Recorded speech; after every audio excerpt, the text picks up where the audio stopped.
écrivain très proche de Jacques Chirac, évidemment éditeur, journaliste, l'un des amis même les plus intimes de Jacques Chirac. Ce soir, évidemment, vous êtes très éprouvé. Oui, beaucoup de tristesse parce que j'ai l'impression que c'est ma jeunesse qui fout le camp une fois de plus. Et puis en même temps, beaucoup de souvenirs, des souvenirs qui sont beaux, ensoleillés, des souvenirs en Corrèze d'abord, bien sûr, surtout en Corrèze, et puis en Afrique. Et puis racontez-nous la Corrèze de Jacques Chirac, votre Corrèze à tous les deux, vos souvenirs communs, un élément fort.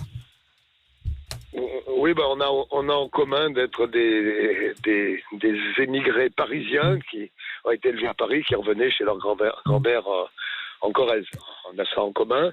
Je l'ai vu débarquer dans mon village, je me rappelle, un jour sous la neige, sous le préau. Il devait y avoir quatre élus.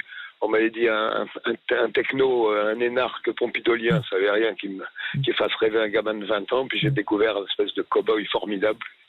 Et dans les salles polyvalentes de nos petits villages de Haute-Corrèze, c'était carrément Elvis Presley à Las Vegas. Elvis Presley à Las Vegas. On se souviendra. Un charisme prodigieux. Ah oui, ce charisme, il a été très très souvent évoqué, cette fascination des Français pour Jacques Chirac, ce lien presque filial avec Jacques Chirac. Comment vous l'expliquez ? Parce qu'il avait comme ça ce côté, c'était un showman aussi.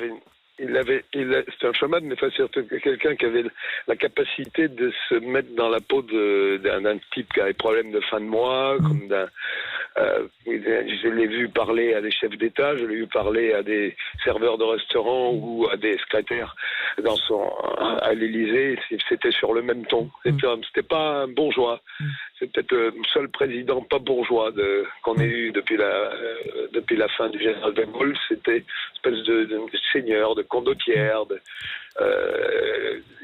Il rappelait un peu une espèce de grand Malatesta. Il générait une chaleur. Tout de suite, on avait envie d'être de sa bande. Il créait, vous le voyez, 30 secondes, il créait une espèce d'intimité physique. Bon, ça, c'est aussi l'animal politique. Bien sûr, le fauve politique, j'oserais même.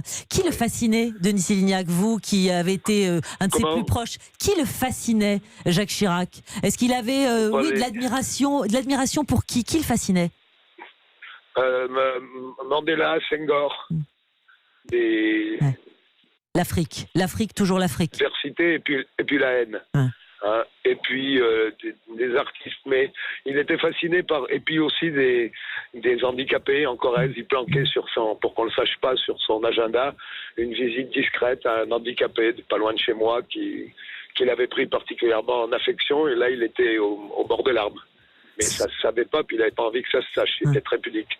Très pudique. Vous retrouvez du Chirac chez qui aujourd'hui, Denis Sélignac? Qui peut être l'héritier de Jacques Chirac? Qu'est-ce qui va rester de Jacques Chirac dans cette France de 2020?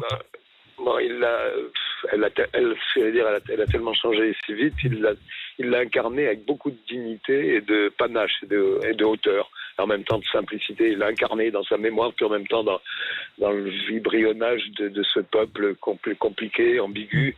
C'est pour ça que les gens sont émus. Il a incarné dans quelque chose de chacun. Il restera un chef de la France, digne d'elle quand on la rêve.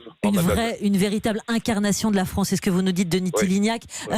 Vous l'aviez vu quand pour la dernière fois? Évidemment, on le savait malade, on le savait très éprouvé. Dernière apparition. Il y a 2 ans. Il y a 2 ans. À partir du moment où il n'a plus pu aller rue de Lille et qu'il était confié, j'estimais qu'il appartenait à sa famille. Et puis, peut-être égoïstement, j'avais envie de me souvenir du Chirac, juvénile, allègre, qui arpentait les routes de la Haute-Corrèze, comme ça, avec un grand pas dans son grand manteau, avec son grand sourire. J'ai toujours envie de me souvenir de ça parce que c'était beau. Et puis, il m'a accordé son amitié, sa confiance, et j'en suis fier et ému.